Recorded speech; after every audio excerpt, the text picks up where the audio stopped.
ওই যে দূরে দেখা যাচ্ছে যে বাড়িটা, ওটা ছিল আমাদের সুন্দরবন ট্যুরের রাত্রিবাস করার জায়গা।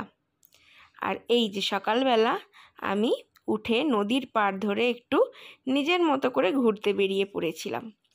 সকালবেলা সবাইকে ডাকাডাকি করছিলাম অনেক ভোর থেকে, কিন্তু ক্লান্তির কারণে কেউই উঠতে চাইছিল না। যেহেতু শীতকাল, একটু তো অলসতা আসবেই। তাই একটু অপেক্ষা করে দিনের আলোটা ফুটতে না ফুটতেই একাই বেরিয়ে পড়েছিলাম চারপাশটা ঘুরে দেখার জন্য।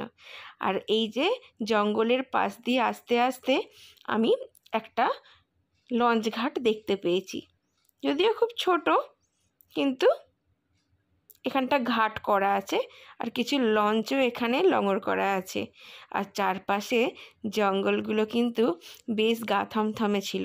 যদিও এটা জনবসতি এলাকা, ভেতরে ভেতরে গ্রামের বাড়ি অন্যান্য বা রিসর্টগুলি আছে।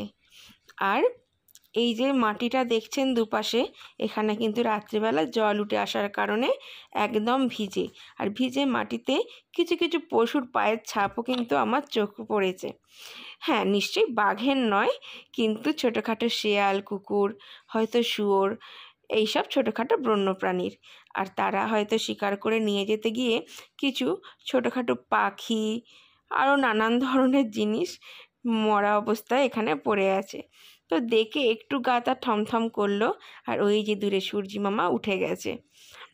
আর ওই যে দূরে দেখতে পাচ্ছেন লঞ্চগুলো, কোনোটাতে যাত্রী নিয়ে পরের দিনের উদ্দেশ্যে বেরিয়ে পড়েছে ভ্রমণের জন্য, আর কোনোটা কিন্তু খালি লঞ্চ করা আছে। আমাদেরও একটু পরে টাইম দিয়েছে, আমরাও কিন্তু একটু পরে চান টান করে রেডি হয়ে বেরিয়ে পড়ব দ্বিতীয় দিনের সুন্দরবন ট্যুরে। যদিও আজকে বলেছে গভীর জঙ্গলে নিয়ে যাবে। জানি না জঙ্গলে বাঘ দেখতে পাবো কি না, কিন্তু বাঘ ছাড়া বাকি জিনিসটাও কিন্তু আমি খুব এনজয় করছি। খাওয়া দাওয়া আর চারিপাশের সৌন্দর্য, এই যে ঘন জঙ্গল, বাঘ ছাড়া কিন্তু আমরা এখানে হরিণ, বুনো শুয়োর, বানর, বেশ কয়েকটা কুমিরও দেখেছি।